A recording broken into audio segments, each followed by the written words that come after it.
Good evening, everybody. Today is January 19th, 2021. This is a Tuesday, and this is a Moscow City Council meeting that we're having.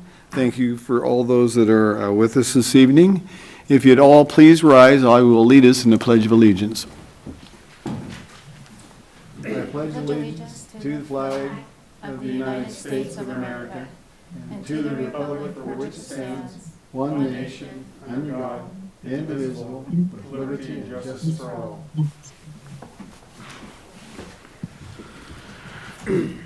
Okay, with that, the first item that we have today is our consent agenda. I move approval of the consent agenda as presented. Second. Okay, Maureen Beach and Jeannie, we've got a motion by Art and a second by Maureen to approve the consent agenda as it is. I will start the slate roll with Ann. Aye. Brandy. Aye. Gina. Aye. Sandra. Aye. Maureen. Maureen? Aye. Okay, and Art. Aye. Okay. With that, we will move on to item number 2, which is mayor's appointments. And I have got 6 in front of the council this evening. Julia Parker, Human Rights Commission, expiration 12/31/2023. Zena Hartung, Tree Commission, expiration 12/31/2023. Jamal Lysek, Sustainable Environment Commission, 12/31/2023. Natalie Wiley, Sustainable Environment Commission, expiration 12/31/2021, and that is a college voting position. Art Betke, Moscow Urban Renewal Agency, expiration 12/31/2022, and Renee McGee, Historic Preservation Commission, expiration 12/31/2023. Would anybody like to entertain a motion on the slate of commission candidates? Brandy. I move approval of the full slate of Thank you, candidates. Brandy. Ann? Second.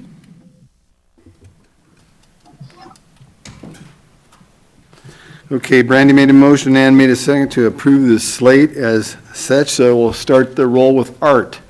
Aye. Maureen. Aye. Sandra. Aye. Brandy. Aye. Gina. Aye. And Ann. Aye. Okay, thank you. Now, is there any of these folks out here this evening? If there is, please stand up. Please stand up. Would you like to come up and tell us who you are and address it for a few minutes? Sure, I was going to talk about the mass thing. Oh, no, just wait. I'm talking about the commission. I am on the Human Rights Commission. Okay, you can talk about the Human Rights Commission, but you can't talk about the mass thing yet. You'll get your opportunity to do that, however.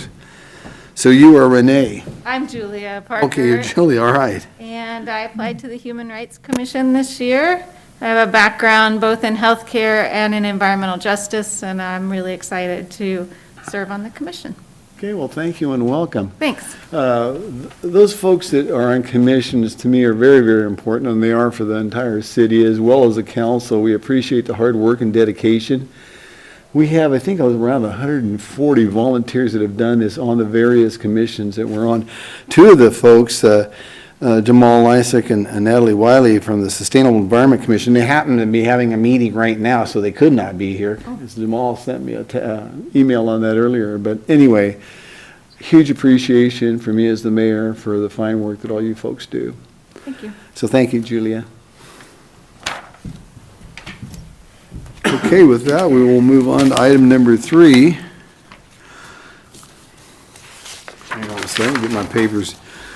Amending Moscow City Code Title 1, Chapter 11, Emergency Powers. Gary Reedner, you have got the podium, sir.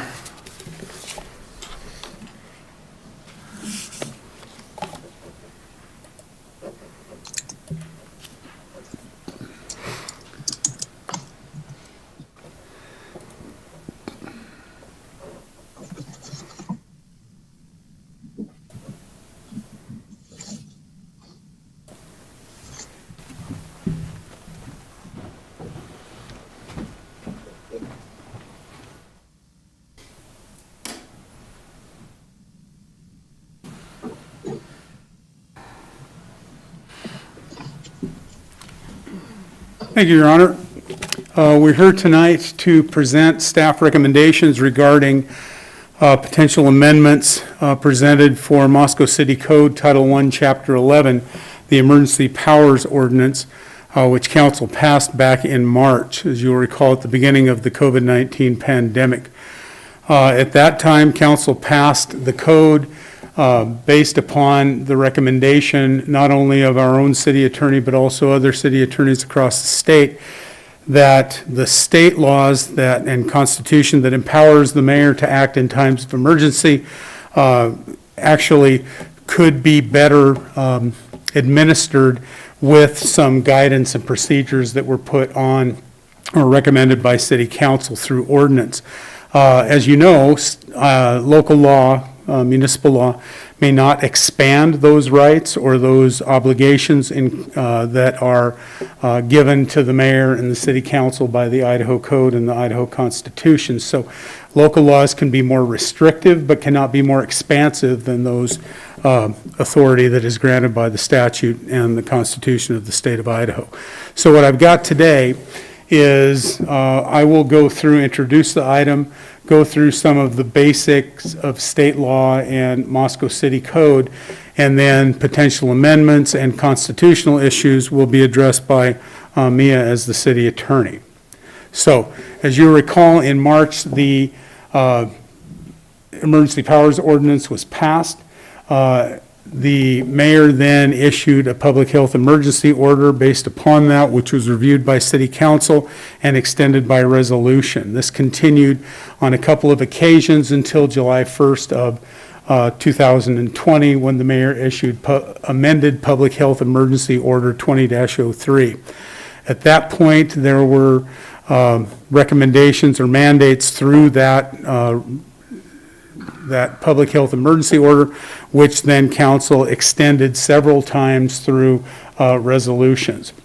The way that our ordinance was written in March, it was required that there were certain exemptions that were built into the ordinance, and that was the recommendation staff made to the council.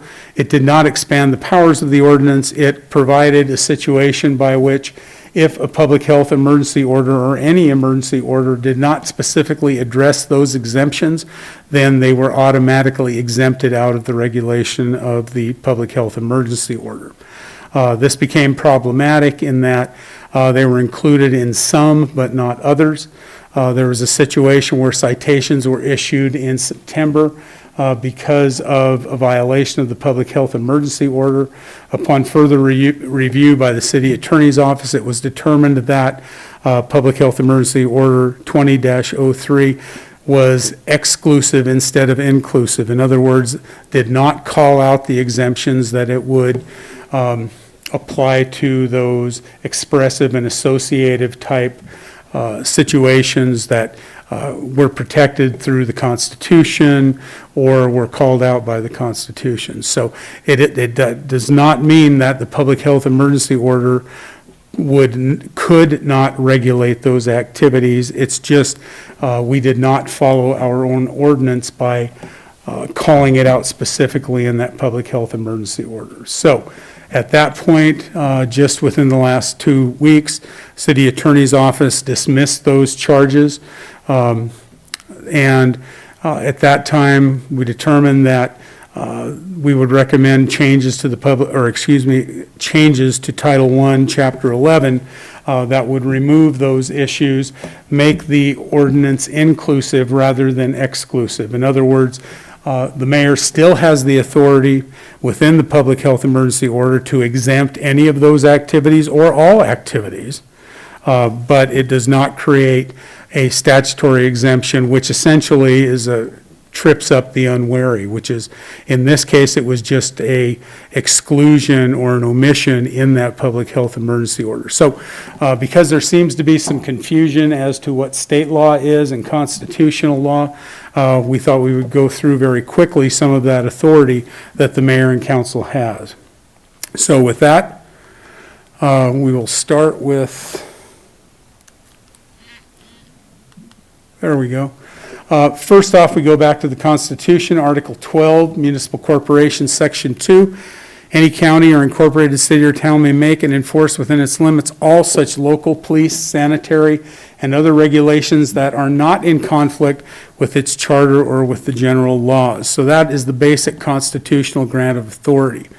Then we start going into Idaho Code Title 50, which is municipal corporations, which if you look at the corporate and local self-government powers and read that long paragraph, it essentially says that the cities are granted the authority to govern within their borders in all things that are not prohibited by state constitution or state statute.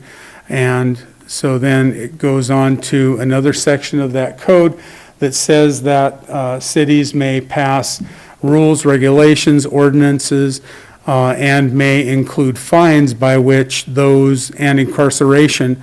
It sets the maximum punishment that can be imposed by a municipal ordinance at a misdemeanor level, which in this case is no more than 6 months in county jail or a fine of more than $1,000. And again, special powers in the act granted to maintain the peace, good government, and welfare. Then we go on to another section of the Idaho Code that again talks about how those mandates can be enforced, including incarceration. Moscow City Code 217 calls out the police power of the mayor, and again, it talks about extraterritorial jurisdiction of 5 miles in cases of health or quarantine ordinance and regulations, and 1 mile of the city for those same regulations.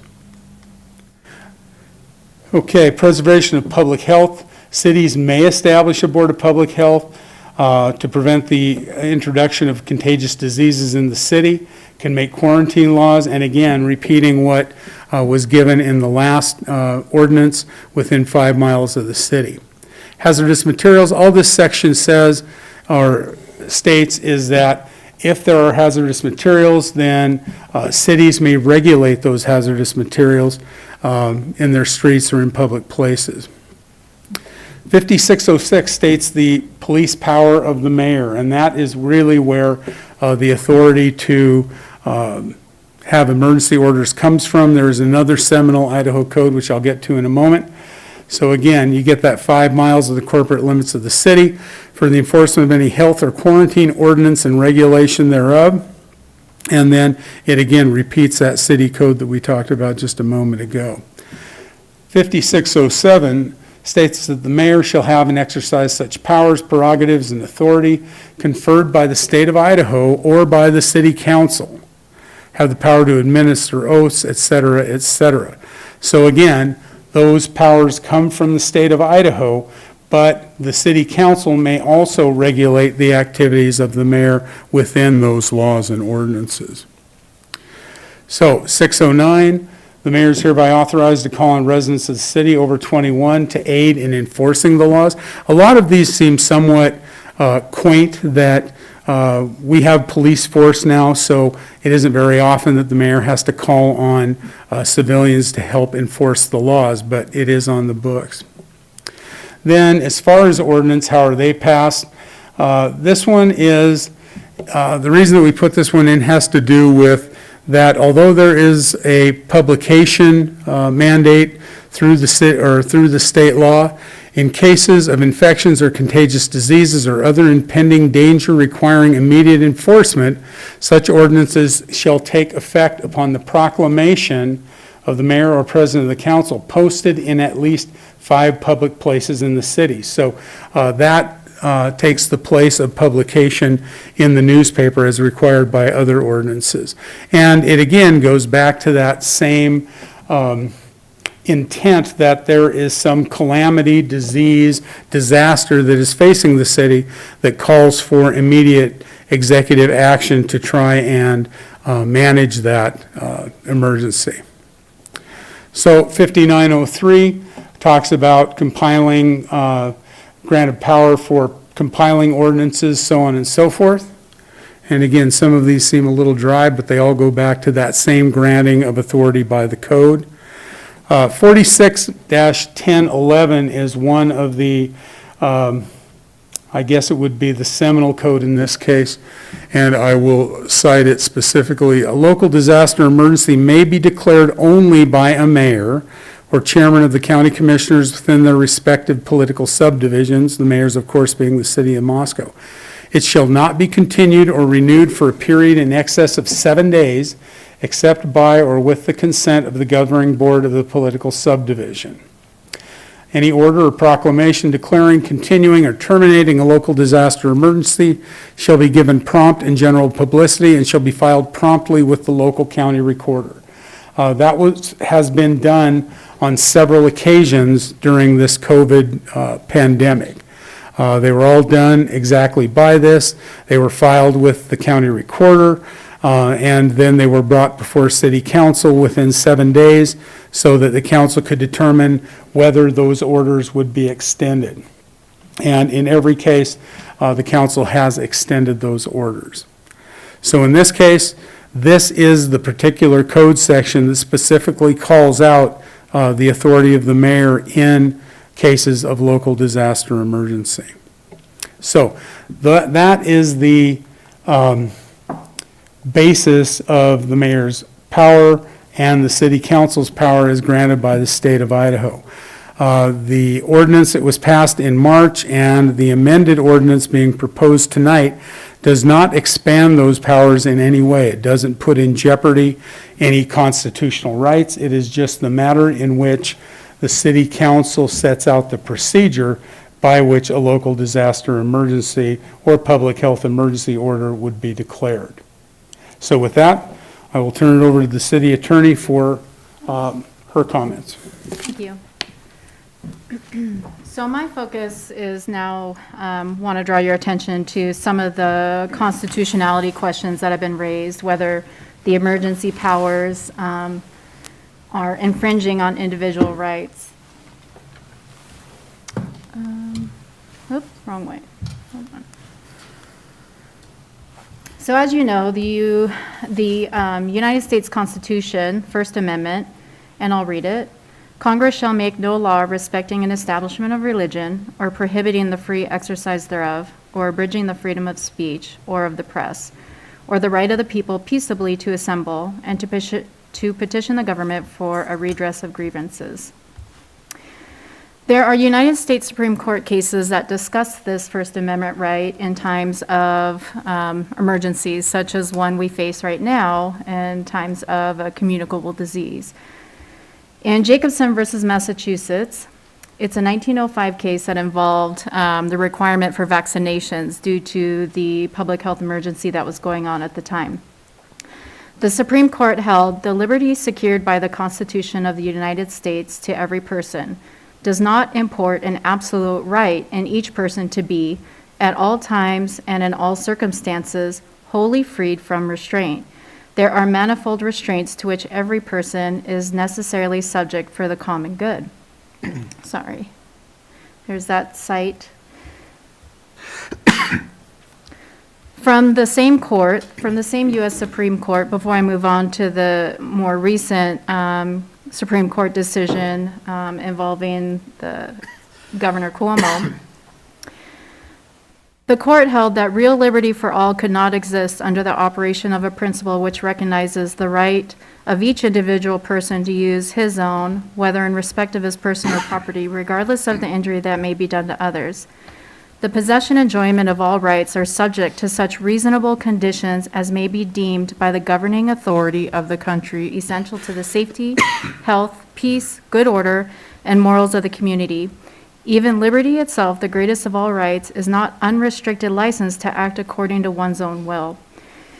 And the case went on further to talk about weighing that the interest and a governing agency, governing body, making decisions for the good of the entire community in times of emergency, where we have our local police power.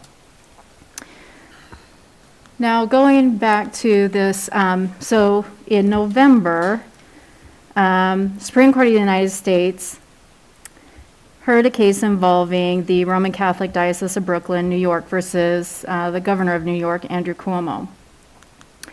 And this case is often misunderstood as to what it means. So the U.S. Supreme Court issued a 5-4 ruling granting an application for injunctive relief from the enforcement of New York Governor Cuomo's executive order. Specifically, the 10 and 25 person occupancy limits that were specific to houses of worship. And so ultimately, the court held that places of worship were treated more harshly than other businesses in the same zone, and there was not a compelling state interest for the more restrictive rules. In other cases that have been that have been used in arguments saying we are violating rights by even having any restrictions in place to address this pandemic, are citing cases where houses of worship were treated more harshly. They weren't treated the same as everybody else, which is different than what we have right now in our current order. We are treating everybody the same. We're not calling out a specific group and treating them more harsh than another group. And we're not calling out a specific activity, treating it more harsh than another activity.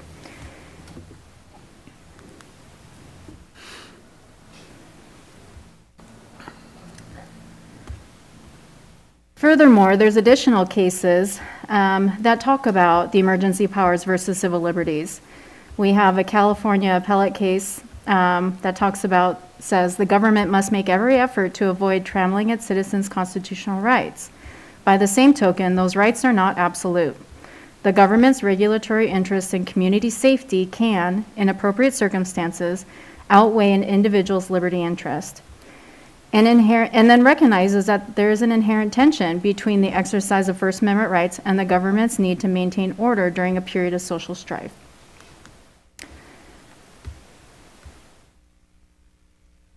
We have a recent Fifth Circuit 2020 decision that, again, relies on Jacobson. A lot of the cases that are before courts now challenging public health emergency orders, the beginning of the analysis, it goes back to the United States Supreme Court case involving from Jacobson.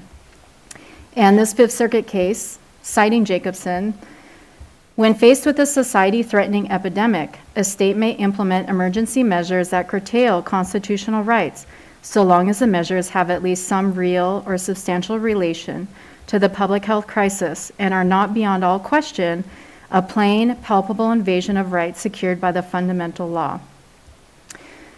Courts may ask whether the state's emergency measures lack basic exceptions for extreme cases, and whether the measures are pretextual, that is, arbitrary or oppressive. At the same time, however, courts may not second-guess the wisdom or efficacy of the measures.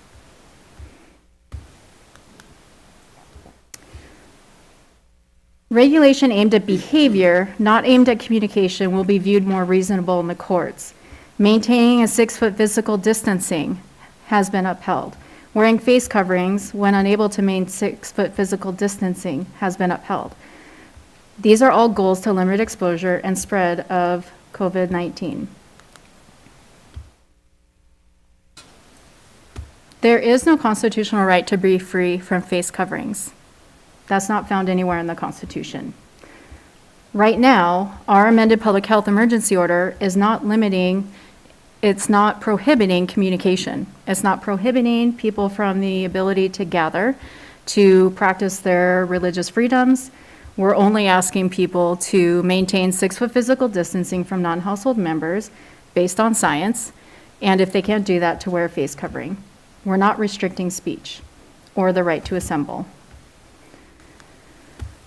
Just to provide some history, the governor's actions, we have had from the beginning, so March 25th was our first order to self-isolate. And then there was amendments to that order in April, again in May several times, in October, and now today we have an order that was effective November 14th, the Stage 2 modified order. Highlights from that we've discussed. The governor has required all people to maintain 6-foot physical distancing from non-household members. He has limited gathering sizes, but he has allowed gathering limitations do not apply. So the size limitations of 10 does not apply to activities involving political expression or religious assembly. But in his order, he does state that those people are still required to adhere to the 6-foot physical distancing requirement and the sanitation requirements. The City of Moscow, this just highlights some of the emergency orders that we put in place when they became effective. I don't need to go into all those details, but just wanted to highlight those started back in March. And there's been several resolutions that have passed continuing those. So now moving to the proposed amendments to the emergency ordinance.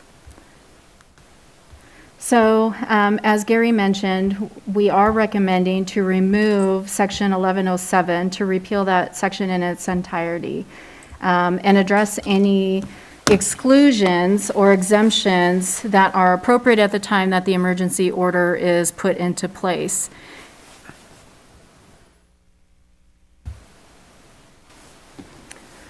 We are also recommending that the penalty section in 1110, and I'm just highlighting the major changes. There's additional edits in your packet, and if anybody has any questions, any councilor may or have any questions, certainly I am open to answering those at the end of this presentation.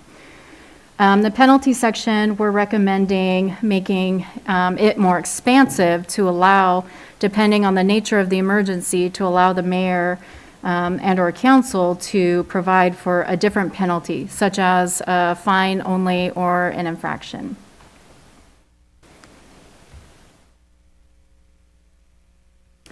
There was some discussion about the appeal process. We didn't make any amendments to that, but it's my understanding that there are some council members who want to consider revising that to allow for a little more flexibility and review.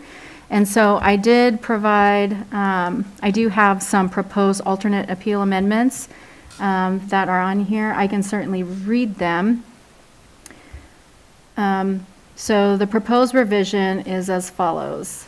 Any person shall be entitled to appeal an isolation order or quarantine order, or to request a modification of any provision of such order by filing a written appeal with the city clerk.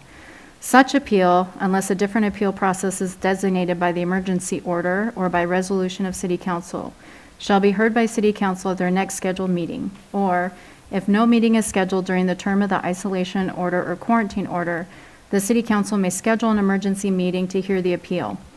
The decision by the city council shall be final. If the city council is unable to schedule an emergency meeting where a quorum will be present, and the appellant requests expedited review, then the city supervisor or designee may review such appeal and issue a written decision. The city supervisor's or designee's decision may be appealed by filing a written appeal with the city clerk. The mayor and council president will review the written appeal and determine whether the city supervisor's or designee's decision should be upheld or reversed. The decision of the mayor and council president shall be final. That's the end of my presentation, and I'm happy to stand for any questions. Okay, and before, what we're going to do is I want to talk just for a few minutes, and we're going to hear from any of these folks that are with us this evening, and then we'll turn it over to council and see the questions that come up. But several things I want to talk about. One is thank you very much for talking about constitutional rights, because we get email after email of different folks that will say that this is a violation of our state constitution as well as the Constitution of the United States. And it clearly is not, according to what you just told us, which I know. And I want to talk a little bit about emergency powers, and I appreciate the fact that we got emails from a number of different people, because emergency powers by a mayor are really, in a way, a scary thing, and it should be questioned, of course, and not taken lightly. Whether it's myself as a mayor or any other mayor, it should clearly be looked into, and that we take that very, very seriously. I do.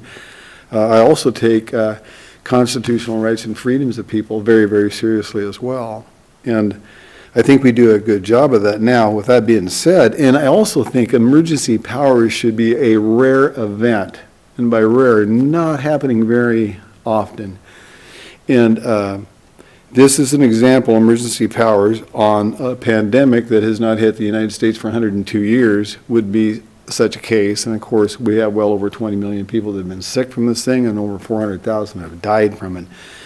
So we have to take that into consideration as well and working towards things. And for you folks that are going to stick around, you're going to listen to some other matrix that we've talked about, a report that will be coming later on by Gary Reeder, our city supervisor.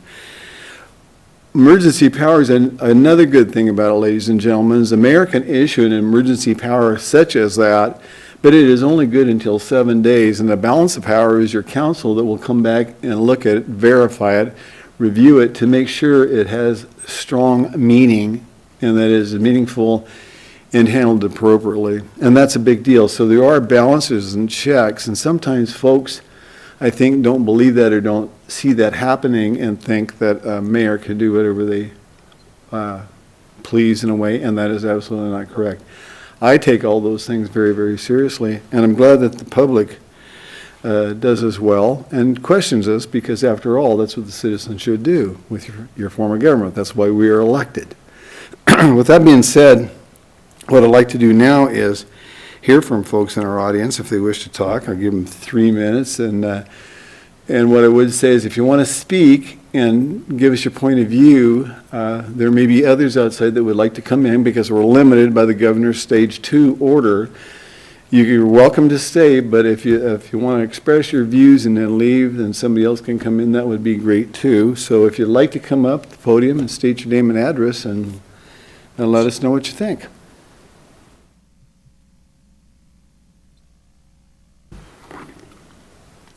Please don't be bashful. Julia, come on up. I know you had said you wanted to say something, so come on up. I even brought visual aids. Oh. Pretty exciting. My name's Julia Parker. I appreciate you listening to my public comment today. I live here in Moscow at 1005 Alturas. I've lived in Moscow for about 21 years, and I'm a nurse. And I work mostly with the elderly population. There's so many statistics about COVID, but I just wanted to tell you my personal story because I think it helps people understand the impacts of COVID. In June 2020, I turned 53. In the year before that, so the 12 months prior to that, I ran 6 half marathons. So I was like in some of the best shape of my life. Also in June that year, I was asked by my employer to go to Oregon to help another assisted living community to train their director of nursing because she was new. So I went down there in June and trained this director of nursing. But I had a really hard time with the staff because they wouldn't keep their masks on, and they were very they just didn't believe it was a big deal. So in July this year, I got called back to Oregon because that same facility now had 21 cases of COVID. And it was brought in by one of the staff members that wouldn't wear a mask. That was half of their assisted living population. So I went down, I helped take care of those residents. In early days in COVID, poorly fitting PPE. Long story short, a week later, I had COVID. And I thought it was pretty mild, but I had a hard time getting over it. And I ended up missing 5 weeks of work. Weeks after that, I finally got to see my doctor, went in to see my doctor because I just couldn't get rid of a cough and I had some other issues. And she let me know that I have permanent lung damage, a nerve damage from COVID. So 6 months later now, it's been 6 months since I got COVID. I'm doing pretty well. I can be here, I can talk, I can work. I even took a little short run this weekend. But that's thanks to the prop that I brought. I don't know where to show. $500 a month worth of respiratory medication. 2 inhalers and some pills that I have to take now. And that's a huge impact. I'm lucky that I have insurance. I'm lucky that I have a job and I'm a nurse. But not everybody can afford that. COVID is costing people their lives in this community. It's costing people like me serious health impacts. and it's costing people in their finances. And I just want to say that I'm really glad that I live in Moscow and that we do have a mask mandate, and that the city council and the mayor are trying to put in some measures that help protect people here. So I just wanted to come and tell my story and tell you that I really appreciate your emergency orders. I'm glad you use them wisely, and I am happy that most of Moscow complies with them. Thank you. Thank you, Julia, for that personal story that you shared with us. You know, best wishes to you. Thank you. Absolutely. Would someone else like to come on up? Come on up, sir. We're multitask. Okay, that's okay. Bring that young'un right up there. Usually I do everything with one hand, so this will work. Well, we all that have been parents learned how to juggle that and do that, that's Yeah. for sure. Name's Will Boyd, live in Moscow, 403 North Blaine. Been here about 20 years. Good to see Julia Bent again. It's been a while, and I agree that assisted living facilities should be the most cautious. Absolutely. But I don't think that that necessarily means that the rest of the world needs to have the same type of standards. I don't have a prepared statement, just want to ask a couple questions, say a couple things, and then head home. First question would be to the legal counsel, and thanks for having us. It's nice to see you, Mayor Lambert. Nice to be here. It's been a while. Wanted to ask, you cited a case, it was the second slide after the First Amendment, or that first slide. I was just wondering what epidemic or pandemic was that referring to? Mayor, this is Mayor comment. I'm happy to answer questions at the very end of all the comment period unless Okay. you want me to answer right Okay. now. I'd prefer to just okay. save This all was, so this is a responses. question and comment period as described, and so I have a few questions first. Well, what can- we do here is the questions usually get answered later. Oh. We let you state what it is, and then we get a chance to think it over and talk about it, and then we get back to you on stuff like that. But Gotcha. Mia will answer them at the end of the presentation, once everybody's got a chance to. Okay, yeah, And another thing too is if it's something you'd like in writing, can we write him something and get his address, and we'll, I'm happy to address yeah, the just, question at the very end. for Yeah. contextual reasons, I think it'd be helpful to know what pandemic was being referred to early on, because I think, as a biology teacher, the way I teach my students virology, vaccinology, one of the first things we talk about is not all viruses are created equally, not all vaccines are created equally. We need to be discerning citizens. We need to study the efficacy of every prophylactic measure for disease control, and we need to study the actual biology of each of these pathogens carefully. And so I want to make sure that we're not comparing apples to oranges and comparing COVID-19 to a pandemic that was significantly different. That's my point in asking that question. Second question would be, how do you define social strife? That term was used multiple times. I think it's worth clarifying. And I think you could make the case that the pandemic may have indirectly led to social strife, but there are an awful lot of decisions in between, and that the social strife is actually being caused by some overreach, making a lot of decisions in fear, and I would characterize this decision-making over the last 6 months here, seeing a 7-day emergency power ordinance extended and extended and extended over and again, I think indicates that we're acting something called the tyranny of the urgent. And we're not thinking long-term about the health of our city. And so we should be making decisions, and I think every parent here, every professional here, you want to make your decisions when you're most poised, when you're most informed, and you don't want to make decisions when not informed, and you also don't want to make decisions out of fear from public reaction. Well, what if we don't extend it? What will the 60% think? What if we do extend it? What will the 40% think? You can't make decisions that way. And I would characterize the decision-making here as frantic and being a slave to the urgent as opposed to the important. And I think importance would be long-term. What are we trying to do for our city? Mr. Boyd, can you Yeah. wrap it up, please? Your Yeah, time will is do. expiring. A long-term health of our city.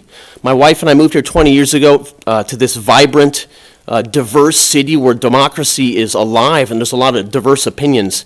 And we've seen the erosion of that over the last several years, in large part by the city council. Last point, talked about checks and balances. You guys keep the mayor checked and balanced. Who balances or checks the city council? Thank you. Thank you.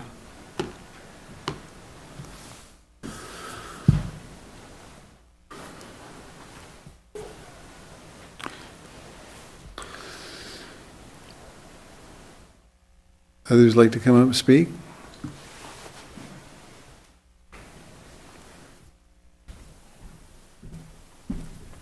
Am I allowed to ask a question of Mr. Reedner? Hang on just a second, you gotta go ahead, even though I know you state your name. and Daniel address. Bradley. Am I allowed to ask questions of Mr. Reedner at all, or is it just a question time for? Well, it's usually a time to bring something up, but if you ask a question, it'll be answered at the end of the presentation. Okay, I was just hoping for a quick clarification on the distinction between an inclusive versus exclusive order. I found that somewhat confusing. I just wanted quick clarification if that's allowable. You wanna wait to give it, or you wanna do it now, Gary? If it helps the discussion, by inclusion, what I mean is that the order is given, and if it is not excluded by the language of the order, it is included up to the authority granted by the state and the Constitution and city ordinance. Exclusion, which is what happened in this case, the ordinance indicated that unless the order specifically says it relates to these certain things, they are excluded by operation of law. In the public health emergency order, it was clearly stated by city council that it applied to any person in the city of Moscow. However, because of that exclusionary language, because it wasn't written in a way that addressed that, then those activities were excluded, and that's why those citations were dismissed. Okay, others want to come up and address?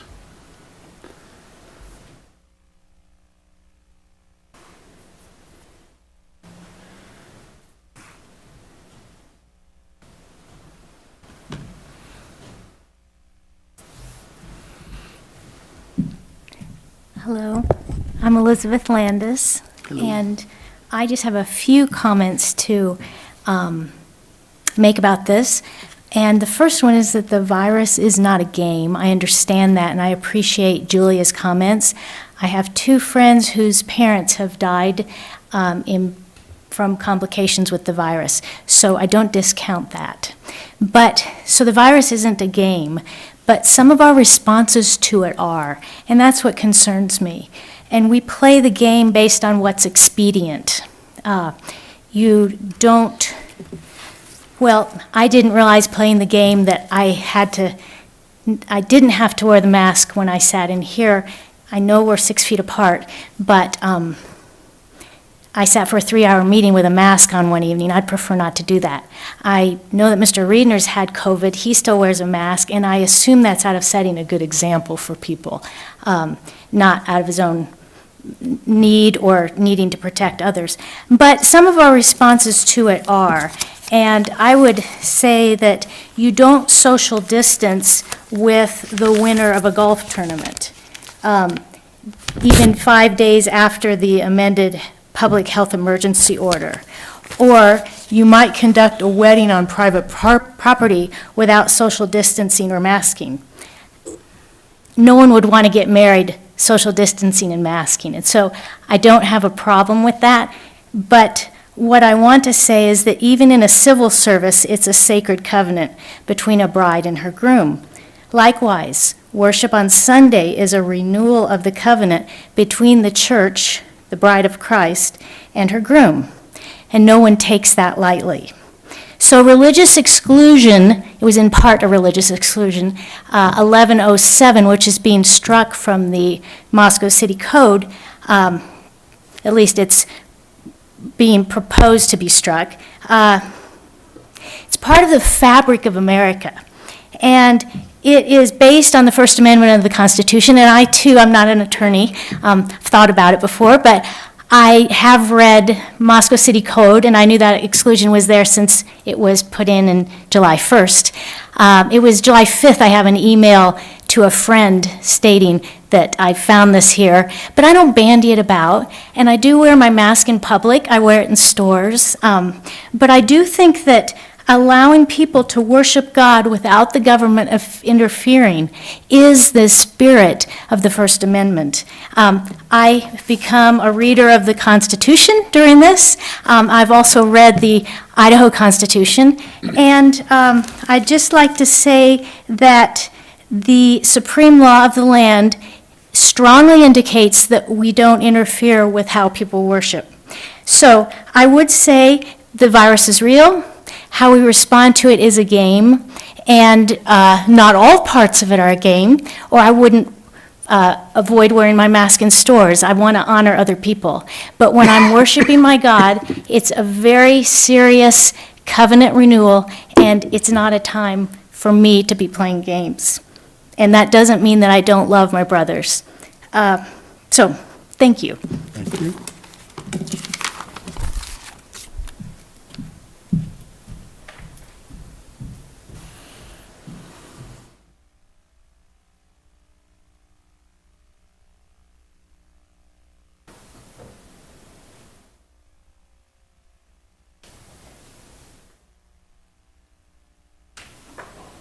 Would there others who'd like to speak?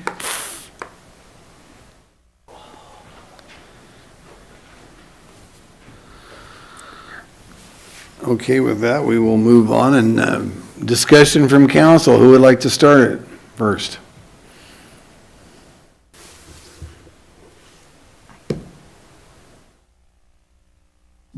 Wait, so we can have a couple, I have a question. Hey, Brandy, go ahead.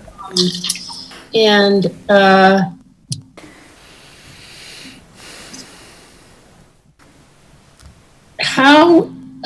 is, within the ordinance, how is the state of public emergency determined? Are there particular sources, or is it the mayor has the discretion to determine when we are in that state of emergency? Well, that's kind of interesting. Mia, you want to answer that one? Sure, but as promised, I'm happy to answer the question that was posed earlier. The case involved, the United States Supreme Court case I was discussing, Jacobson versus Commonwealth of Massachusetts, that was involving related to vaccinations related to smallpox. And Okay. so, like I said, that's the core case that a lot of the cases are, courts are looking at to now as they apply and weight the emergency compared to the civil liberties at issue, so. That was a question asked Yeah. by Mr. Boyd.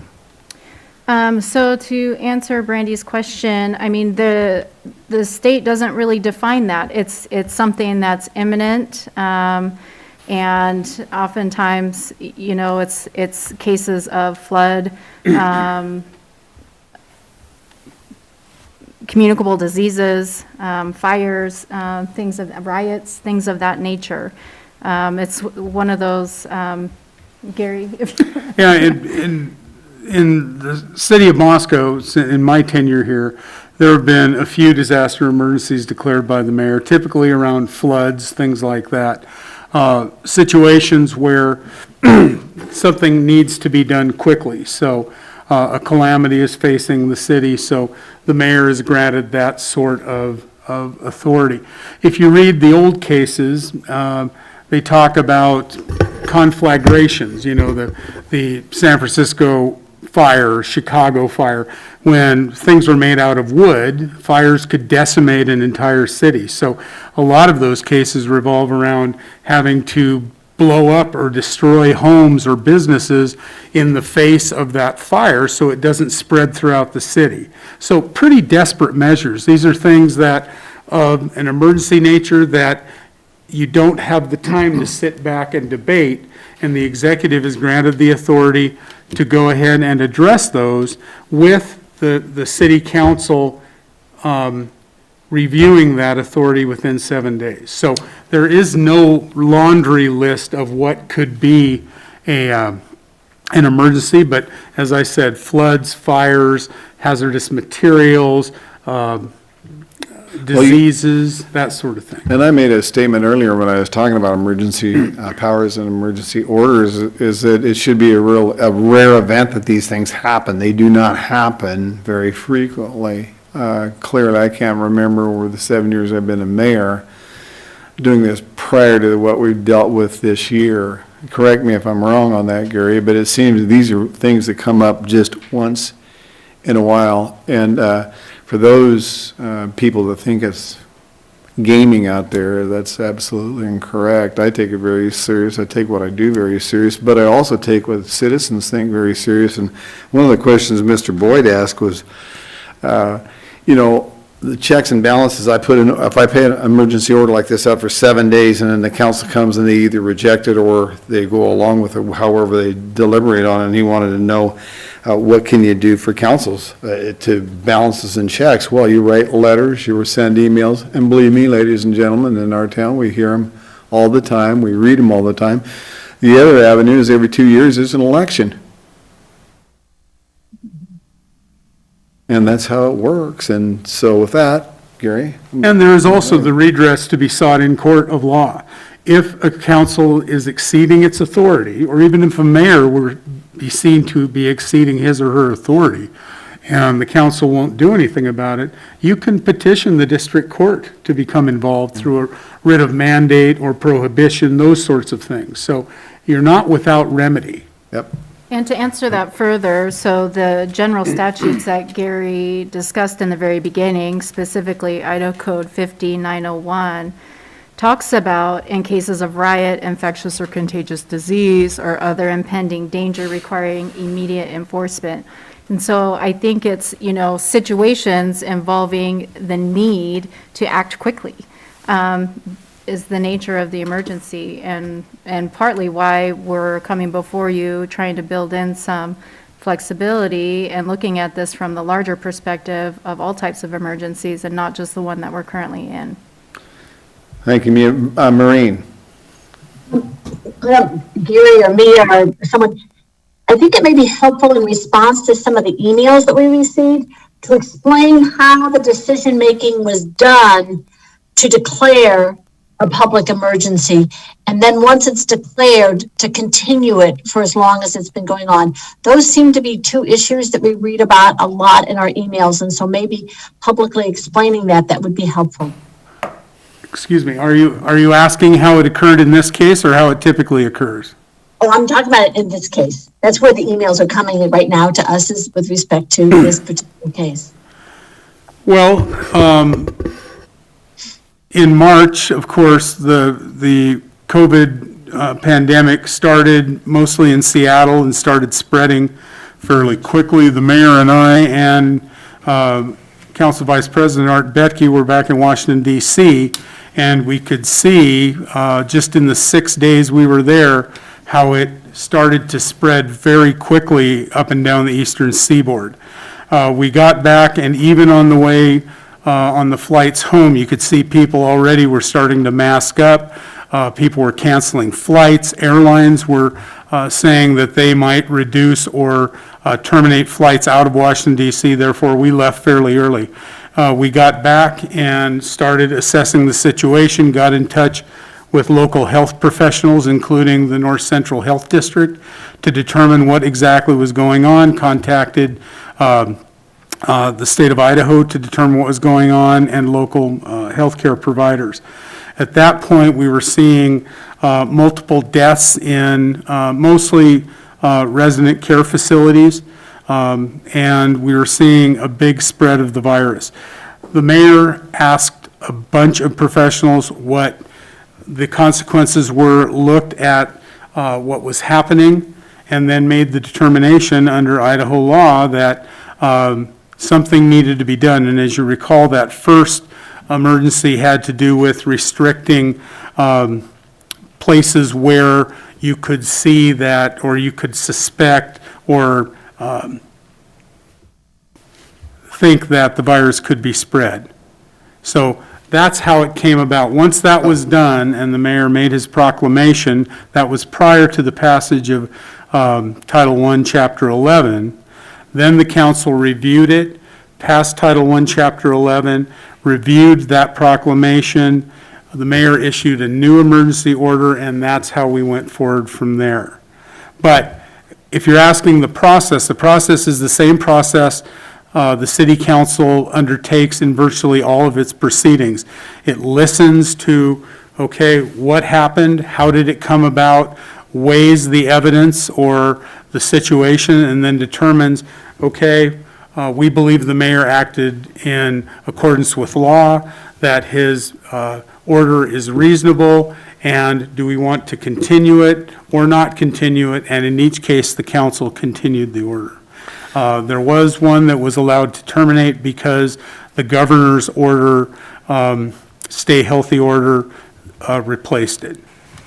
But that's the deliberative process, and I certainly invite the mayor to add his perspective, but Well, early on as well, Gary, we had a number of restaurant owners that got a hold of us that actually wanted us to close them down. We heard from a number of people. I don't know how much the general public knows about that, but we had a number of different folks that said, we need to do this. And of course, at that time, there was things going on in the state of Washington, as you said. And we also, you gotta remember something, ladies and gentlemen, we're a border town with Washington. And with two university towns like this, we knew, there was no doubt about it, that someday we were gonna face some problems, and we did. We did it in the fall, and we worked closely with others in our community, that being the University of Idaho, who did a wonderful job this fall and is doing a wonderful job now for the spring semester, making this thing work forward, you know, as well as others. That would include the business community and our hospital, Gritman Hospital, as well as the North Central Idaho Health District Center. So with that, I know Gina had her hand up a minute ago. Gina? Mayor, if I could also add to that, okay. sorry. At the time you made that declaration, we also knew that on January 30th, the International Health Regulations Emergency Committee of the World Health Organization declared the outbreak a public health emergency of international concern.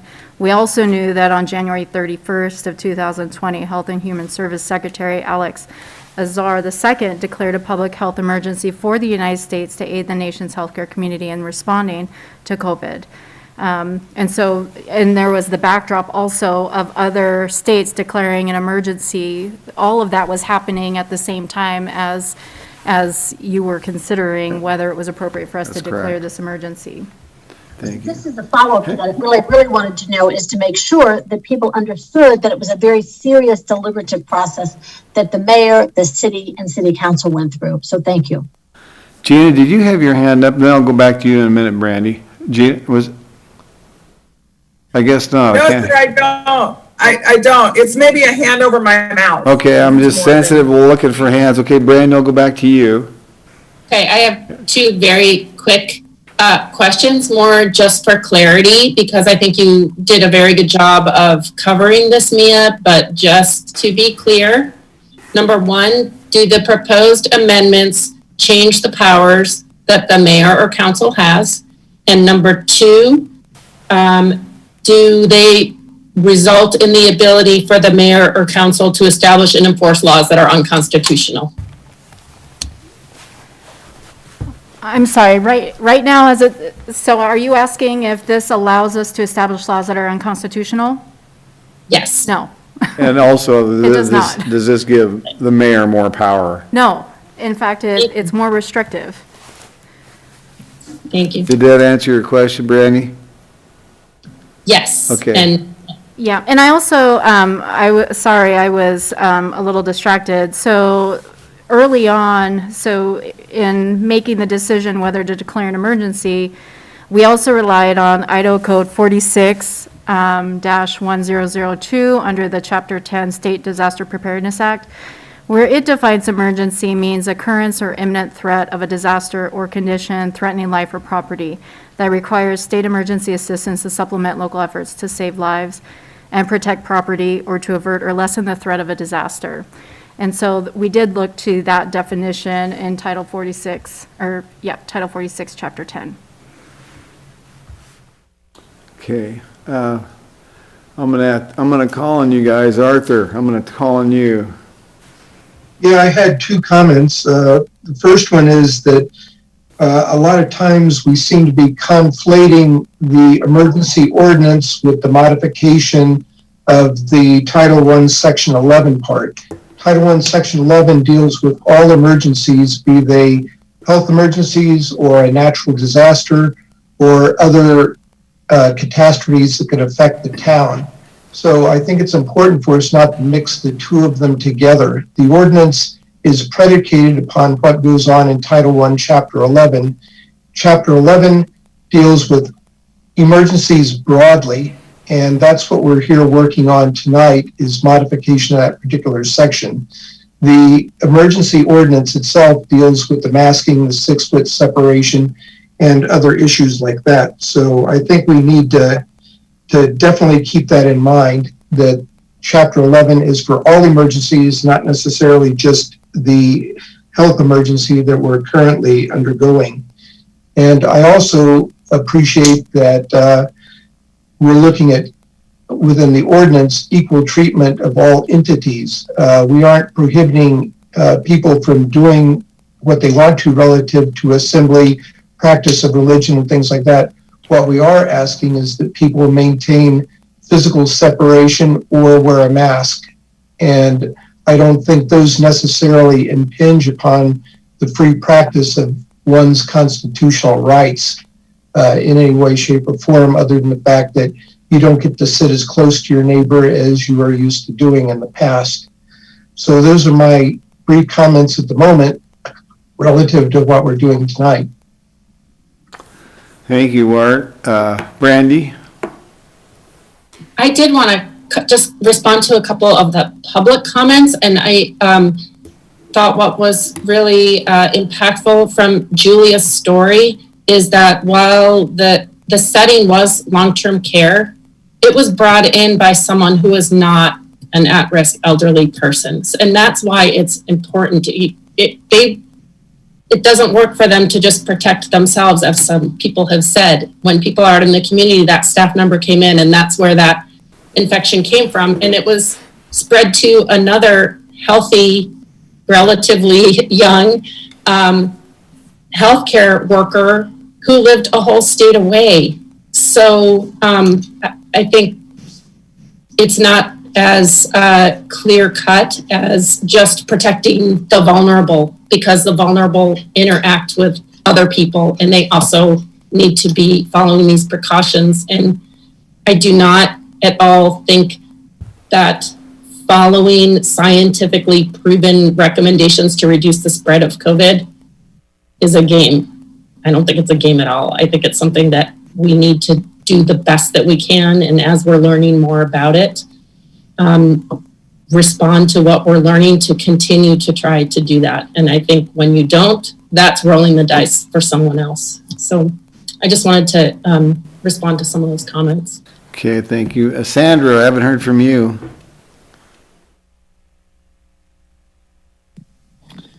My computer pad gets sticky. My mute didn't want to unmute. Sorry. Okay. No, you know, I'm grateful that we have a chance to really dive into this. It seems like it's been a while since we've explained why things are happening.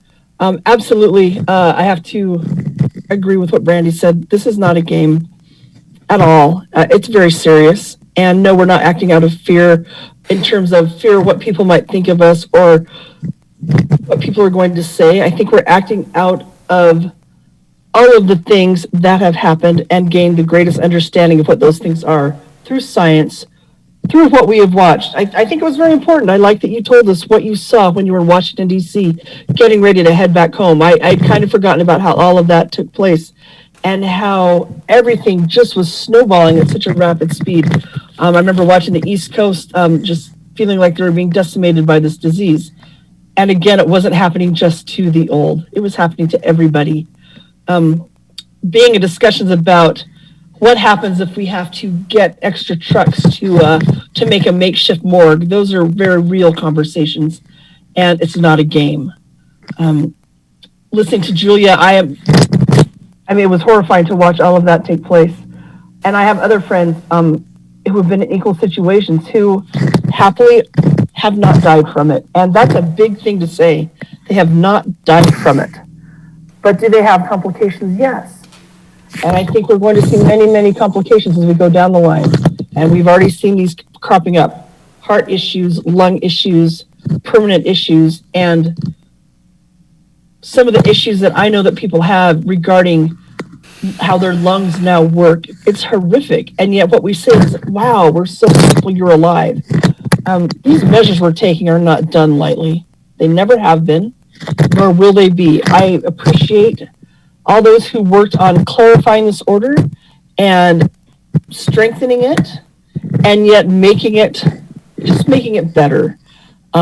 It's a process. It's not something I think anyone comes into city council thinking, oh gosh, I hope we really get to work with a pandemic. I hope we get to make some big laws regarding feast or famine or pandemics. These are scary things that rarely come up. And they're hard. And so I appreciate all the work that's gone into it. I can say, I know as a council, we've worked hard to look at the metrics. We've worked hard to listen to those in the medical fields, in the hospitals, the other healthcare workers. All of what we're doing is trying to strengthen this. It is not a game at all. It's what has to happen. And if we can be just a little bit better about masking up, and if we can maintain that social distance, we will get through it. We've been lucky in Moscow because we have been trying to do these things from the very beginning. And I think it's saved lives. And that's what I want to keep doing. So I appreciate all the work that's gone into it. I'm in favor of the changes that have been made. And I continue to be in favor of what we're doing in terms of social distancing and wearing masks. Thank you, Mayor. Thanks, Sandra. Jeannie, you had your hand up, and then I'll go to Ann next. Yeah, finally, I do have my hand up, sir. I cannot more wholeheartedly agree with the counselors who have spoken before me.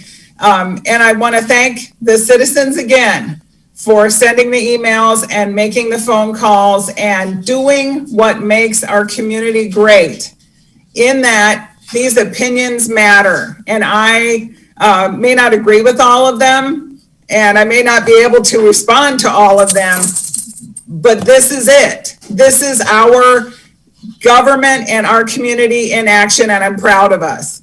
It is, however, social strife right now. There is a pandemic and a virus out there that can kill us. And we, as the elected leaders, have been doing the best we can and being deliberative and being careful and being caring and walking the walk with the citizens the entire time. I'm still getting emails, as are my compatriots here, that people are feeling unsafe.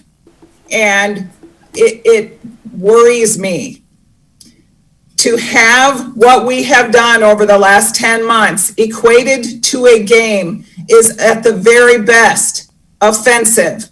And it diminishes how many people's efforts, 30, 50, to try and make our community a safe place to be.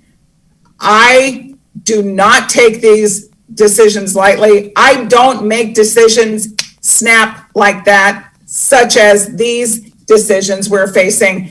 This isn't government overreach. This isn't giving our mayor ultimate power to make us all wear masks every day for the rest of our lives at all.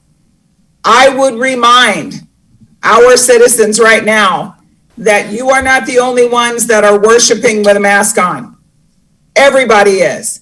Everybody's shopping with a mask on. Everybody is social distancing. We all want to hug each other. That's not possible for a while.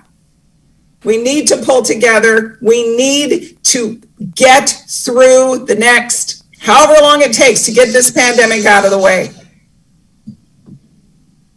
Thank you, Gina. Ann.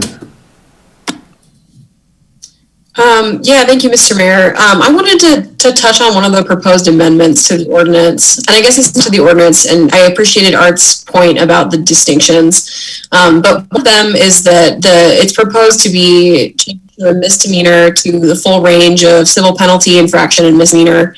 And We lost her. We lost you, Ann, through the...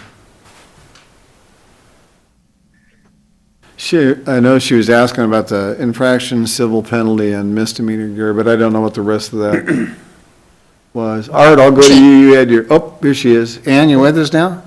yeah, did you lose me? Yeah, we lost you. You said, when you started talking about infraction, civil penalty, and misdemeanor, you went blank.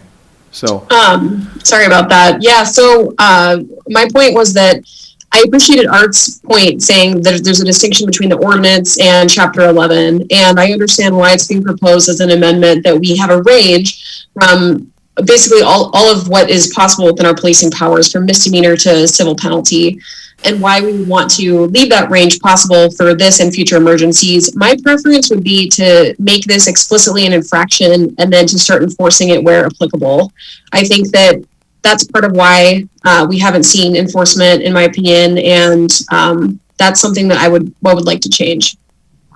I think it's an appropriate solution to this, and I think that future councils can amend that to include the range and or to decide what's appropriate based on whatever emergency they may be in. But I think specifying and then sticking to it is an important step, and that's something I'd like to propose.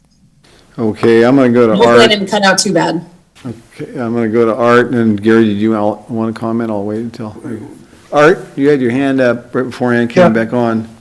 I just wanted to comment briefly about the section 11-11, the appeal, and I appreciated the modifications that Mia came up with that returns some of the appeal process to council, the elected officials, to the exclusion necessarily of the administration. And I liked the way it was phrased and put forward to us. So section 1111, in response to one of the citizens' emails that was sent in, I think adequately addresses that, and I appreciate it very much. Okay, I know Maureen had her hand up, so I'll go to you now, Maureen. Okay, I want to just say that I thank everyone for the work that went into making this happen. And I also want to say that while it may seem that council doesn't listen because they haven't adopted your perspective, I think that we take into consideration your perspective. So when you say there's no response, one of the reasons I asked that question and tell people how we got to where we are now is because I want to show that we have acted very deliberatively. We have gone step by step to make sure and then reassess it. And I really want to make sure that's true. And in terms of the church, I guess I feel like if we look at, there's an interfaith group of multiple people from multiple churches in this city, all of whom feel like their First Amendment and their religious rights are not infringed upon because they believe, as you see the signs all over town, we're masking up to help our neighbors. And it means talking to people that go to churches. They love to sit next to their neighbors. They love to say the peace of Christ, or they do whatever they want to do, or they hug people at the end of it. It impacts it. The story that Julia gave us is really a sense of people going in innocently and thinking they're going to be okay. And she's now a long hauler, one of those people that is done with the initial step of COVID, but for the rest of her life, she is going to have she's going to be impacted with respect to her health because of getting that disease. So we say, oh, that person's health, they're healthy now, because we don't know the inner stories. And that story really rings true for what happens to lots and lots of people who get COVID and the consequences of it. So I'm totally in favor of changing this. Thank you. Thank you, Maureen. Brandy. Unmute there. So I have one small change that I would like to bring forward for council to consider, and it is small. It was something that was brought forward to us too, but section 11.5.e, it's under the social physical distancing order. Number 2, has restrictions on travel into, out of, and through the city. And I'm uncomfortable with the out of restriction. Having the ability to keep people here. So I want to discuss that and see, I would propose to strike the words out of. And my reasoning is with emergency, the pandemic is a great example. There may be times where we don't want people coming in to endanger Moscow citizens, but I don't feel comfortable with telling a Moscow citizen, you can't risk yourself to go see your loved one somewhere else, and we will not let you leave, and we will arrest you if you try to leave. So I would like to eliminate those. Hang on a second, Brandy. Gary? The language of moving through, in, or out of is quarantine language. Quarantine means you're quarantined. It means you cannot leave your house. You can't go out of your house. So leaving your house would be in violation of a quarantine order. Quarantine is one of the things that the Idaho Code specifically states is an emergency. And so saying that you want to restrict people from coming in, moving through Moscow, but not restricting someone possibly infected from leaving their house or leaving Moscow seems like you're leaving one piece of a three-legged stool off. So again, and again, speaking to Ann's comments about the penalty, whether it should be a misdemeanor or merely an infraction, the elements of the public health emergency order, it makes no difference as far as proving the legal elements of the violation. Again, as Art indicated, this ordinance isn't about COVID-19 or the mayor's emergency order regarding COVID-19. It is about any sort of emergency. If you had something that was even more virulent and fatal than COVID-19, is an appropriate penalty to someone who is not obeying a lawful order of the municipality, giving an infraction? If it was more virulent and if it would kill more certainly than COVID-19 does, would a violation be adequately addressed with an infraction rather than a misdemeanor? That's the question I'd like people to consider. Okay, thank you, Gary. So, That answer your question, Brandy?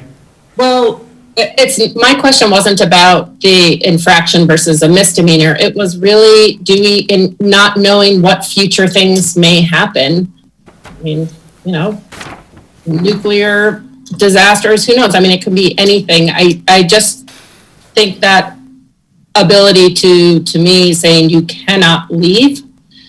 If there's an infectious person, you talked about the three-legged thing, well, then that community will probably also have an order that doesn't allow people in. But there's just something that doesn't feel right to me about restricting someone's ability to leave our city. But I think Art has a comment about it. He does.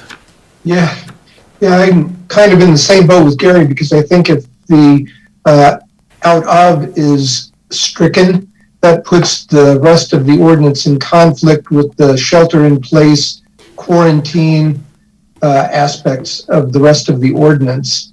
Because how can you quarantine or shelter in place if you're still letting people out? So I think it's just a legal conflict in my mind, although I appreciate very much what you're saying about restricting people's movements out of. I understand what you're saying, but I just think that within the language of this ordinance, it poses a conflict that's internally in conflict. Mm-hmm. Yeah, maybe it's a difference between, I understand that, like the quarantining out of your house would be violating quarantine. It's just out of the city feels, and I don't know the answer, or if someone has another idea for how we could avoid setting up some situation where there could be, armed police not letting someone leave. But Mia, you had your hand up. Did you want to comment? Yeah, my only comment to that is, these are options. These are available to include in an emergency order if it's appropriate.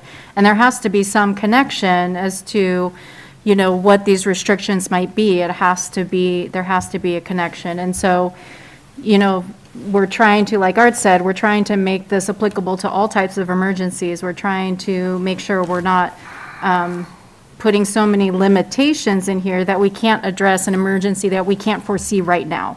And so I would assume that if there was a future emergency where it wouldn't be appropriate to include that specific terminology or that specific restriction, it wouldn't be included. And so this just gives us that flexibility. Okay, Maureen. Would you do me a favor? Would you put up the appeal section again, please?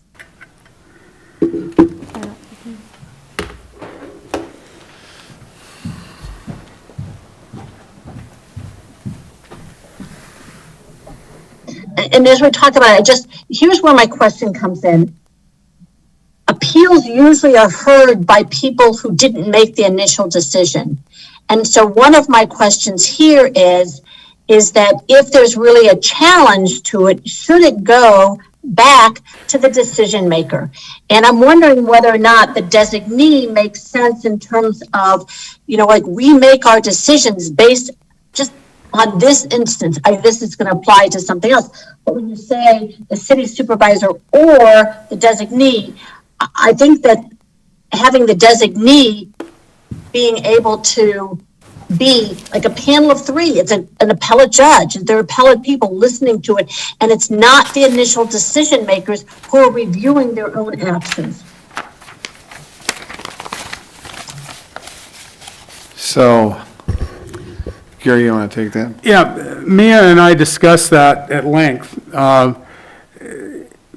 Having the decision reviewed by the city supervisor and that decision be final was just something, as you can see from the original language, only when the council was not in a position to meet. So it was a bit of a efficacy type thing to give someone the ability to get relief early if they could. Certainly, depending on the type of emergency that the council could designate, the mayor could designate within the emergency order itself, that the appeals process and what the language that Mia is proposing at this time allows that flexibility. If it is a situation that is medical in nature, it might be that you ask the chief of staff from Gritman and perhaps a registered nurse or an epidemiologist to be on a panel. If it's a situation of floods or something, riots of that nature, you could appoint somebody else. But the idea was to get it done fairly quickly. That's exactly what I wanted. I wanted to make sure that if it deals with a medical issue or some kind of outside the realm, that in fact we pull in those people who know more about that particular issue than we do. And so if it's a legal matter, then it can stay with, a decision that we made. But if it's specifically addressing something that has it needs someone who has a specialization other than us, that we should use that, and that may be the designee in that process. Okay. David's trying to expand this so we can, Jane, I see your hand up. I've been thinking about the part of the appeal, the amendments, the two options there. I do think I like the expanded one because I think that it's just a better option, frankly. Brandy, darn it, I hear you about the not being able to leave thing. It kind of makes me a little claustrophobic thinking about it. But I understand the pandemic talk, the pandemic phraseology that needs to happen here. And I think, given that, I don't feel like I'm imprisoning people or going to have armed police, which doesn't happen here. It was a little extreme, but I think that I'm okay with it. Well, to Gary's point earlier, Gina, this is about an emergency power order that would it's kind of a broad nature. It's not specific to this pandemic, as Gary pointed out earlier. And so, Absolutely. and maybe it's some other like I said God earlier. forbidden thing that comes along that who knows, that would require that. I got no idea. I hope to God it doesn't. Well, that rare occurrence, like you Yep. were speaking of, Mr. Mayor, that's exactly what, yes. Well, I agree. emergency powers should be a very rare thing. There should be a specific reason for it, and it's rare in time. It's something that should not be just coming on once a year or every a couple of times a year or whatever like that. It's something that should be for a rare event, whether a natural disaster or whatever may happen, who knows? And there will be some point in time some other emergency thing that comes up. Who knows what in the world it will be, so. Okay, where are we gonna go with this, everybody? Well, I just wanted to follow up on that too, after the discussion, which I really appreciated. I mean, I think I just can't imagine a scenario in which it would be appropriate to not allow people to leave, but that doesn't mean it doesn't exist. And maybe it's a good thing that I can't imagine such a scenario. And in, the way it's being, the way Mia addressed it as well, I see that would have to be called out specifically in an emergency order that is not allowed. And then the council at that time would have to agree with that. So there are those checks and balances, and there would have to be a reason for that the majority of the council signs on to. So that does make me, feel a little better about that. So, okay. Ann, you have your hand up? Yeah, can I ask a question of Mia and Gary to address my discomfort with the range? Absolutely. So what would the process be? So let's say there's a future emergency, the mayor declares an emergency order, then the council still has to ratify it within a week, right? So what would the process be at looking at the proper, for lack of a better word, punishment for whatever the violation of it may be? Is that included in the discussion in the future, or what does that look like? I can address the administrative piece of that. And that is that the mayor, whoever's mayor at the time, would look at the facts before him or her. And if it is something that's really, really, really bad, then the maximum penalty would be a misdemeanor. Council, when reviewing that emergency order within 7 days, does not agree with that, and they think it should be an infraction. They tell the mayor, sorry, we're not going to extend your order. If you want to issue a new one with the infraction penalty instead of a misdemeanor, then you can do that, and we will consider that. What we're trying to do is provide as much flexibility to the elected officials as possible that you can have a remedy that matches the seriousness of what is before you. So it may very well be that something else comes up in the future, and it is something that can be addressed with an infraction. So just, again, trying to provide as much flexibility as possible, Ann. And I know it's making the council somewhat uncomfortable, as Brandy just said, that you don't ever want to have an order that says you can't leave your house, you can't leave Moscow if you want to, but there may be a public health or some other emergency that says you can't do that right at this time. We can't imagine what it is right now, but that doesn't mean there isn't something out there that could face the city, and we wanted to provide that flexibility to the elected officials to address that. And I appreciate that perspective and the flexibility and concern for it. I think that the reality of the situation that we're in now, at least the way that I see it, is that we have discretion, and what is ending up happening is there's no enforcement, even in situations that may call for it. And I tend to support our education first policy. I think that's great, community-based policing, but I would just be more comfortable specifying now. And then let's say, so in another hypothetical, let's say, we decided it was an infraction. Throughout that week process in the future, what would be their ability to redress that and change it at the time? Because they wouldn't be locked in. I'm sorry, I missed the question, Ann. Yeah, so in a hypothetical where we say tonight, or just take, let's say, civil penalty. We decide, okay, it's appropriate for this to be a civil penalty. What is the recourse for future councils to change that depending on the emergency in real time? So if you say an infraction or a civil penalty is the maximum at this point, a council would have to come back and they would have to amend the ordinance through the same process we're going tonight. The whole deal with emergency ordinance and the exercise of emergency powers is to allow you to act quickly to meet the emergency. So if it is something that the seriousness is such that a misdemeanor better addresses it, you wouldn't be able to do it. You're locked in with that infraction. Whereas if you provide this flexibility, the mayor would make that decision and then immediately reviewable by council in their resolution to extend or not to extend. So again, it just allows you that flexibility. I don't think it ties anybody up. It provides you more opportunities to tailor an action to meet a specific threat, should one present itself. One that we might not even be able to imagine at this point. Brandy's got her hand up again.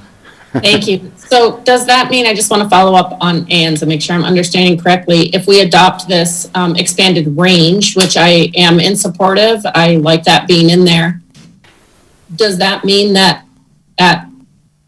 immediately the punishment for violation in our current emergency order could be changed? Or does that emergency order have to come back and be changed for it to not be a misdemeanor if we chose at some point for it to be one of the other? Do you want me to take Gary, that? or Ann, or Mia? Mia, I'm sorry. That's fine. Brandy, I'll take that. So any revisions passed today to this ordinance does not impact amended Public Health Emergency Order 2003. That stands as it's written and as relied upon this ordinance, emergency power ordinance, before any changes today. And so if the council, the mayor, wanted to make any changes to that emergency public health order, they would have to issue a new emergency order to replace the one that's currently in effect. Okay, and it would just give the mayor and the council the ability to amend it to a different violation. Yes. Thank you. Okay. Which is not something I want to do, but my ideal world would be that we have the flexibility in the ordinance and then specificity for our current situation. But I realize that's not what we're discussing. Okay. Art, Well, I was going to make a motion to approve the ordinance under suspension of the rules requiring 3 complete and separate readings, and it be read by title and published by summary, with the stipulation that the appeals process be inclusive of what was presented tonight as amended by Mia. okay, Maureen, did you have your hand up on that? Who was the second? I was going to second it. You did or you did not? I did. Okay, thank you. I couldn't tell which one it was. Okay, I'm going to give that to Maureen. So we've got a motion by Art and a second by Maureen to approve the ordinance under the suspension of the rules requiring 3 complete and separate readings, and that be read by title and published by summary with the adjustment that Mia had said on the appeal process. Is that correct, Art? That's it, yep. Okay, everybody's got that. I'll start to roll with Gina, Aye. Randy, Aye. Sandra, Aye. Ann, Maureen, and Art. Aye. Okay, well, that passes, that motion passes, and we'll move on. So now we'll go to item number 4, Gary, which will be the COVID-19. Oh, wait a minute, I got Need an to read the ordinance. ordinance, yes.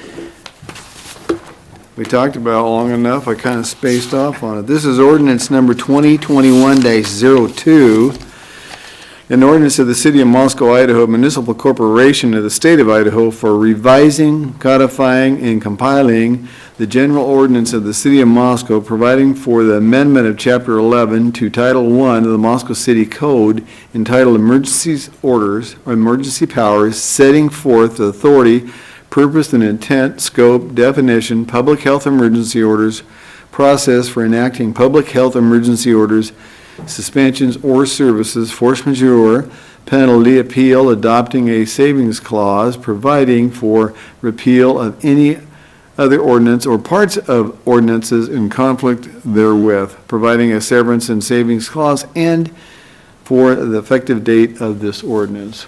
With that, we will move on to Gary's COVID report. COVID-19.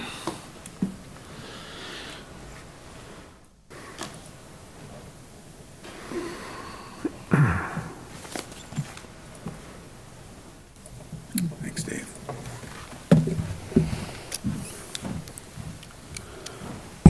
Just want to thank Dave for his help. Without his help, I'm not sure I'd get through this PowerPoint stuff. Yes, this is the first of our reports to the City Council, utilizing the metrics that the council adopted in December to evaluate the continuation, extension, or termination of amended Public Health Emergency Order 20-03. So, Resolution 2020-27 laid out the metrics that will be considered in the order presented. Latah County will be in the minimal risk category for all three factors listed below for a period of 3 consecutive weeks, according to the regional data tool for determining public health alerts adopted by Public Health Idaho North Central District. And those three factors are as follows. Number 1, based on a 7-day moving average, new daily cases must be less than 1 case per 10,000 population, which for Latah County would be 4 or fewer new daily cases. Number 2, based upon a 7-day average, the number of confirmed COVID-19 hospital admissions district-wide must be in the range of 0 to 5. And C, test results must be reported in 1 to 4 days. So, then moving on, depending on how those come out, the next, number 2 would be Governor Little's determination that Idaho is in stage 4, which is the least restrictive stage of the Idaho Rebounds Plan at the time the evaluation is made. Number 3, recommendations of Public Health Idaho North Central District. Then review of recommendations by the city's institutional partners, including Latah County, Gritman Medical Center, the U of I, and Moscow School District. And then, because, as the mayor mentioned in the last item, as we are a border city and Pullman, Washington is 8 miles away, and Washington State University is 8 miles away, the COVID conditions in Whitman County are also relevant. So looking at this is a graph that was completed again today. You can see the trend line. The trend line is based upon reported COVID cases. You can see that, I'm sorry it's so small, but this is January in here. And we had some fairly high reported cases, and then they came down. So the trend is down at this point, which is good. We fully expected that there would be an increase in cases, which is what you're seeing here, based upon the holidays that people moving in and out of town, gathering, that sort of thing, and we have seen that as well. So, 7-day moving average of new cases. Thursday, January 14th, 23 new cases were reported. 7-day moving average was 20.1. Friday, January 15th, had come down somewhat, 8 new cases. 7-day moving average dropped to a 17.4. And then on Monday, January 18th, only 4 new cases were reported. 7-day moving average was reduced to 14. So we're moving in the right direction. Now the goal again is 4 or fewer new cases reported daily. We're still quite a ways away from that, but the trend is moving in the right direction. So we would not be in that green category for 3 consecutive weeks on the 7-day moving average of new cases.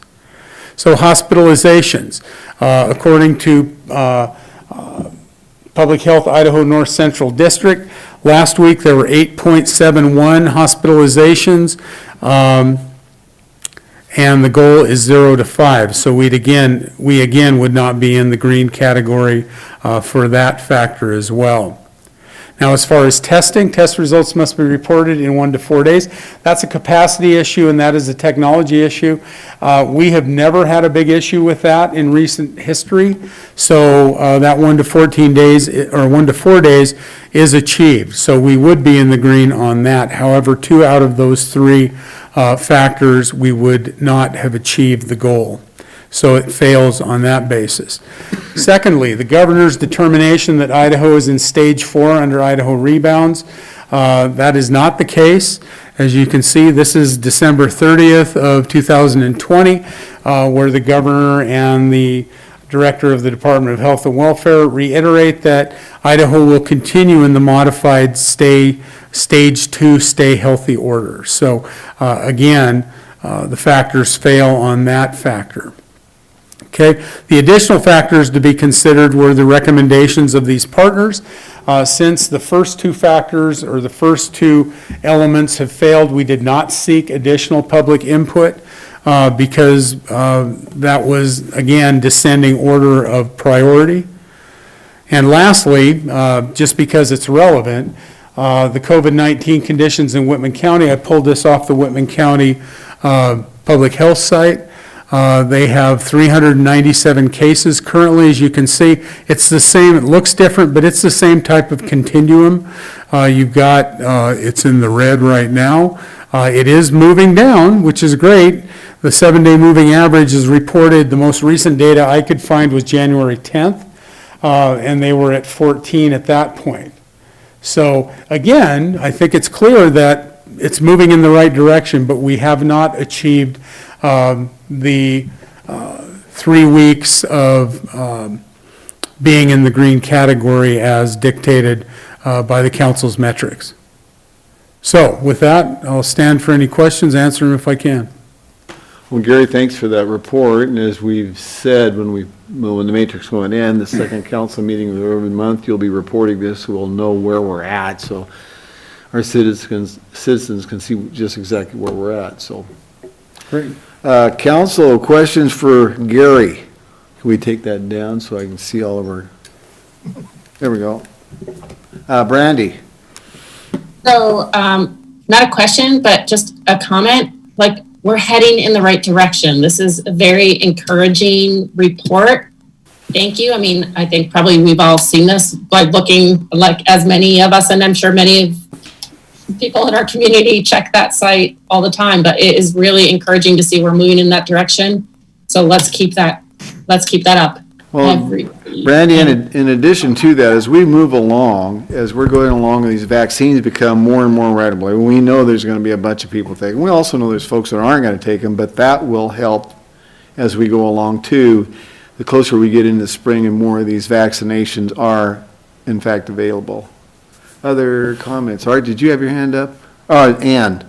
I'll go to Ann. I'm just going to say the same thing. It's really promising to see those positive trends. And yeah, that's really exciting in the data. Art? Yeah, my hand's up now. I was wondering, is the hospitalization where you would expect it to be a nice round number representing bodies, but is the 0.71 just due to the averaging of a 7-day moving average, or is there a 0.71 of a body someplace that I don't know about? Well, that data comes to us from Carol Murley down at the North Central Health District, so I'm not sure of the methodology that they use, whether that is a partial day or something like that, which I would tend to believe rather than someone being partially in the hospital and partially out. Okay, so other questions for Gary on the COVID report? Well, that's the end of our meeting this evening, everybody. Do I have anybody out there who'd like to make a motion to adjourn? Let's roll. Art, second. Gina, all in favor? Aye? Aye. Aye. Opposed? This meeting is closed at 8:43. Thank you, everybody.